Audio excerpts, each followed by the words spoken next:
the past few days. Furious riots in English cities and politicians struggling to come up with a response or an explanation as to why it happened. Vivienne Walt, you were just about to tell us what your take on this week's events was. Well, I like, my other wise panelists here can't make head or tail of really why this happened, although what seems so peculiar is the sort of viral nature of it. But what is striking to me is the way Cameron came out looking. And very much like the phone hacking scandal a little earlier this summer, he always looks like he is doing just fine. He never really breaks a sweat. And I think that's a real problem for him. He used to always talk about rolling his sleeves up and getting down to business. We're talking about an old Etonian, silver in the mouth kind of a guy. And I think to begin with, for a lot of Brits, very much like what Chris says, this kind of sticks in the craw a little bit. He looks just too privileged, too much like a tiny, tiny minority in Britain. And here he comes out, he's on holiday in a villa in Tuscany, he gets back late. Waits 3 days. Yeah. He waits 3 days and then still doesn't look like he's in panic mode. So I think he's got a real problem. I think he's having a particularly bad summer and he hasn't handled it very well. But he's also responding, isn't he, Christopher, to a lot of anger among people in Britain who weren't involved in these riots, because there has been a furious response. I mean, there was a poll and some 77% of people said they wanted electronic tasers, they wanted water cannon, they wanted the army on the streets. People wanted a much more heavy-handed response. Sure, people don't support these riots. This is not a popular movement. I think it's a general consensus, whether it's true or not, that these are basically thugs out on the streets, young and old. People exploiting a chaotic situation to just profit from it. Grab a TV, grab a flat screen, grab whatever they grab these days. Trainers, a lot of sneakers were being taken. Yeah, a lot of sneakers, exactly. A lot of expensive tennis shoes. So whatever they're doing, I don't think there's much support for it. But I think Vivienne's right about Cameron. It may sound odd to say that it's a problem for him that he's not breaking a sweat, but he's a spin doctor, basically. And there's the impression... He's an ex-PR man, isn't he? Yeah, he's an ex-PR man. And the impression is that he not only is riding above all this, but he's not even particularly aware of it, that it's not what's happening, it's the message that he can construct. So he's constructing a message of, we're getting tough, we're on top of this, after he didn't come back for 3 days while the country was burning. I think it's not a good situation for him. And we had a discussion in Parliament yesterday about this, and some of the proposals put forward were, taking away these people's homes, taking away their welfare payments, putting people in jail for years and years. Do you think there's a knee-jerk response by the government? Well, there's always a knee-jerk response to anything. This is politics. We see it in the markets, we see it in parliaments. But what struck me was the shrillness of the right-wing rhetoric. I mean, it's all about punishment. There's no effort at having any note. I didn't hear a word of compassion, not even for the kid who got shot. And I think that rings badly. I think it simply accentuates the gap between a right-wing government, which is covered by the Liberals, and a society that knows it's in for austerity, that knows cuts are coming. And we've already seen protests against the cuts. Now, I'm not saying that's what this was about, but one does have more of a feeling of class war now in Britain than I've felt in 10 years, put it that way. Quite, and it's certainly a country that, if you look at the figures, is more unequal than ever. The richest 10% now more than 200 times richer than the poorest people. So do you think this is a contributor? Well, like I said, it's very hard to really judge what really happened here. And if these people are not very happy with their social situation, which I can imagine considering the current circumstances, then they just have to look at Spain, because that's a way how you can also express your anger, but in a very peaceful way, in a very civilized manner. So I really don't understand what's going on in Britain. And it's of course clear that there's a lot of inequality, but that has always been the case in the UK, so that's nothing new. I think there's one positive point to be made about these riots, whether in Britain or in France earlier, and that's how few people are actually killed in these riots. If you're an American and you think back on the history of riots in America, it's a horrifying prospect. Like in California. California in 92, the riots in Los Angeles, more than 50 people were killed. That doesn't count the number injured. I mean, the level of violence in America is is just mind-boggling when this Well, you kind don't of thing have the happens. level of gun ownership in Absolutely, Yeah. absolutely. anywhere in Europe, really. So before we get too superior about Britain, Yeah. I think we Americans need to take that into account. What are your thoughts about moves by the media to put pictures of people caught on CCTV in the Well, newspapers? this is a fascinating debate anyway. I mean, first with the police. And the because, police, of course, published you know, these photos themselves. But the first debate was, were the police being passive and just relying on all the closed-circuit cameras to do their work for them? And I think that's a very interesting question. I mean, they weren't confronting people. They were making them look up to get their pictures taken to find them later. I find it difficult. I mean, you know, these are people who presumably are innocent until they go to court, and their faces are there. Now, you know, if someone's in the middle of breaking something, fine. But it does bother me. It's one thing for the police to put out photos saying, we want these people.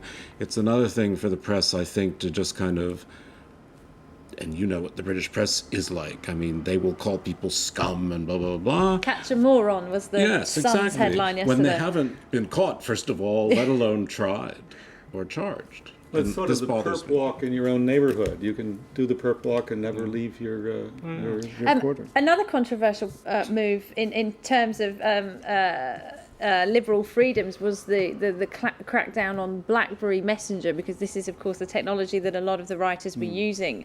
And our digital media editor this week was telling me how the British government is reacting quite in the way China does when things like this China happen. or the United Arab Emirates or Saudi Arabia or lots of other places. They don't like BlackBerry Messenger. It's too hard to monitor. It was great in Tahrir Square, but in London? Yeah. Whoa, Right. that's a terrible No, thing. thank you, please. We're British. Right. No Blackberries, please, we're British. Quite. It's called Kill the Messenger, right? As it were. Yes. And all of this makes David Cameron's, when he was in opposition, he said he'd like to hug a hoodie. Now that all seems quite, I don't know if you remember that. It seems quite far away now anyway. Thank God I'd forgotten that. All right, let's move on to our last topic of the evening. We're ending in Syria, where the bloodshed that's become all too common over the past few months continued this week. Hundreds of people died as the Syrian army continued its policy of invading trouble spots like Hama. One thing, though, did change this week. Arab regimes, including Saudi Arabia, condemned President Bashar al-Assad over the deaths of so many Sunni Muslims. The kingdom called Damascus a killing machine. Bahrain and Kuwait also withdrew their ambassadors from the country, while Turkey stepped up the pressure on its neighbour, issuing what it called a final warning. Now, all of this still falling on deaf ears, those ears being Well, I think President what's Assad's. really worrying, especially to Western leaders, is you had this kind of euphoria over the beginning of the Arab Spring, which is turning out to be a very brutal kind of crackdown on, you know, the follow-up revolutions, if you like. And in a way, sort of nothing will really help. If Assad is prepared to continue brutal repressiveness, he's got most of the military behind him, although there seems to be some fissures there. He can continue doing this with many more hundreds killed. He's killed, his father killed thousands, and we're only up to about 1,500 dead so far in the 4 or 5 months that this revolt has gone on for. 1,600, latest numbers, at least 1,600. Yeah. Do you think it's significant that Saudi Arabia stepped in this week? Do you Well, I think think it it's could have an significant, effect? but I don't know exactly where it leads. I mean, if you are Bashar al-Assad and the people around him, the question is, how can you meet the demands of Saudi Arabia or the United States or the international community and still stay in power, alive, solvent? The answer is you can't meet those demands and stay in power, alive, or solvent if you are the Alawite establishment around Bashar al-Assad. So the question is, what have they got to lose? They can face sanctions. They can survive them. We saw Saddam Hussein survive the most draconian sanctions in history for year after year. And I'm sure that the Syrians think that they can do the same thing, because the alternative for the Assad regime is basically death. Do you think Assad can survive this? Yes. I mean, unfortunately, yes. But it's a bit like Macbeth. They're in blood steep so far that to leave it is as bloody as going forward. I mean, this is their, the deaths pile upon themselves, and he feels he's fighting for his minority. And really, I think it will have a big impact in the long term in terms of Syria's influence in the rest of the region. I think it will hurt their relations with Lebanon. It will undermine, I mean, already Hamas is in a very uncomfortable place. And I think these things matter. But compare it to Libya and Gaddafi. I mean, it's the same problem Gaddafi has. And we're certainly not bombing Syria. I mean, Should we be? well, I mean, I'm not saying we should be bombing Libya. I'm just saying that if you look at the contrast, you see the vivid hypocrisy of Western rhetoric, which is pushing Middle Eastern rhetoric. I mean, the fact is either people shoot or they don't shoot. That's what defines the success of a revolution. And the people will either rise up against the army. What they have to do is convince the Alawite minority that it won't be a war to their death if the Assad regime goes. And the Alawites are never going to believe that. No. A pretty bleak outlook, but as long as it seems to be a perfect deadlock because the regime isn't going to stop. But today we saw the biggest protests yet in some places, so Yeah. it doesn't seem like the protesters are prepared to give in and either. that's really admirable of the Syrian population. I mean, it's a very worrying situation. I was here in the set 3 weeks ago, and we actually had more or less the same discussion, and we haven't made any progress in the last No. 3 weeks. We just said again, no, what you're doing is not right. And Ashar said, okay, it's, you know. But presumably for a lot of the Western leaders, I mean, the problem with countries like Libya and Syria is that they are completely repressive totalitarian regimes. There's no bend in the system. There's just break. It's completely brittle. And the great fear is what comes next. It might be a lot worse than Assad. And I think that's the sort of conundrum for a lot of Western leaders. This is where we've been. I mean, we were both in Tahrir Square during the Egyptian Revolution. One of the great things that happened in Egypt is that it all happened so fast. Yeah. Mubarak went down so quickly. The longer these things play out, the more the power goes into the hands of the real tough guys, the real mean guys, the real ideologues. Ultimately, it's the crazies who will keep fighting until the end. And all the other people sort of fall away. In Egypt, it's not the crazies. In Egypt, you have a lot of rational people with different opinions trying to forge a new system, and it's a wonderful thing to behold, often with a lot of difficult moments. But in Libya, it's going to be more problematic, and in Syria, more problematic still. If this goes on for another year, 2 years, this sort of drags out, who's going to emerge as the only power that can oppose Assad? It's going to be the kind of people that we're most afraid of. But and the country is right now on lockdown, isn't it? And you've got these wealthy middle class people in Aleppo and Damascus, etc., all watching and saying that we need to get back to business. The economy is taking a hit. Might they be able to put some pressure on Assad eventually? Well, I think, that's true. And then sanctions, the Americans are pushing people for more sanctions, could possibly help. But in the end, the Syrian people have to do it. No one's going to give it to them. It's not going to be like Libya. And the pity of it is that Bashar came into office at least with the promise of reform. I mean, I don't know how sincere it was, but I think he's now, I don't want to give him too much credit, but I think he's now really been captured by the hardliners in his own family and in his own tribe. And I don't think he's really in charge of things. Yeah, it's very hard to judge because journalists are not allowed into the country. So what's really going on, we might not know. But it is true that when Bashar came to power in 2000, he promised some kind of transparency. He even talked about democracy, but that only lasted 6-7 months, and then it was gone. It was complete lockdown, and journalists were arrested again.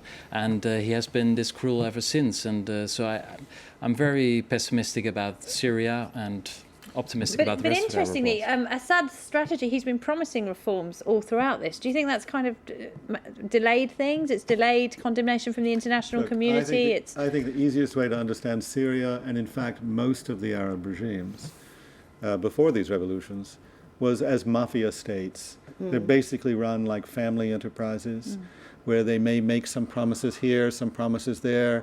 You may have a Michael Corleone instead of a Sonny Corleone, but essentially that's what you're dealing with. And I think if you look at Syria in that light, it suddenly becomes really quite clear what we're dealing with. We're dealing with a mafia called the Assad family and its relatives who are running the country in their interests, And they give a little here, give a little there. They do what they think they need to do to stay in power. But when it comes right down to it, they'll go down to the mattresses and they'll fight it out to the end. And that's what they're doing. And what's key, of course, is Assad still has the loyalty of the army. I mean, he got rid of his interior minister earlier this week, didn't he, and replaced him with someone else. Yeah. That's key, isn't it, that the army is still following orders? But they've, for they've sure. I spent mean, generations making sure. I would think the Egyptian revolution might have turned out very different had the army, backed Mubarak to the end. There was a point at which they said, "We're not your guys anymore," and that point will probably not come in Syria. Am I correct? That I think it's too they. late now. That's the problem, because the army is so blooded too that, I mean, if it falls apart, I think there's going to be hell to pay for them, which they understand. Of course, my view of Egypt is slightly different, which is that we had an army coup rather than a revolution, and the army stepped in when it knew that Mubarak had completely lost the game to make sure that things didn't go to hell in a handbasket. I think they will give up a fair amount of control, but I'm a little less optimistic about how Egypt will come out, perhaps, than you are, Chris. But I don't think one thing excludes the other. No. I mean, you had this chaotic situation created where everybody wanted Mubarak out, and the army came in and they accommodated the public desire, and everything else has been negotiated ever since, which is a level of negotiation in government that hasn't existed anywhere in the Arab world in our lifetime. That's right. So, Do you think Assad's going to be in power 1 year from now? yeah, I think Possibly, yeah. Yeah, I think Chris is quite right. It's just like the Gaddafis and just like the Ben Alis were in Tunisia. These guys have everything to lose and nothing to gain by sharing the cake with everybody else in the country. Okay, all right, we'll leave it there. Vivian Walt, Christopher Dickey, Stefan de Vries and Stephen Erlanger, thank you very much indeed to you all for being with us this evening. Thanks to you for watching. That was The World This Week. I'll be back on Monday with another debate. Stay tuned. This is France 24.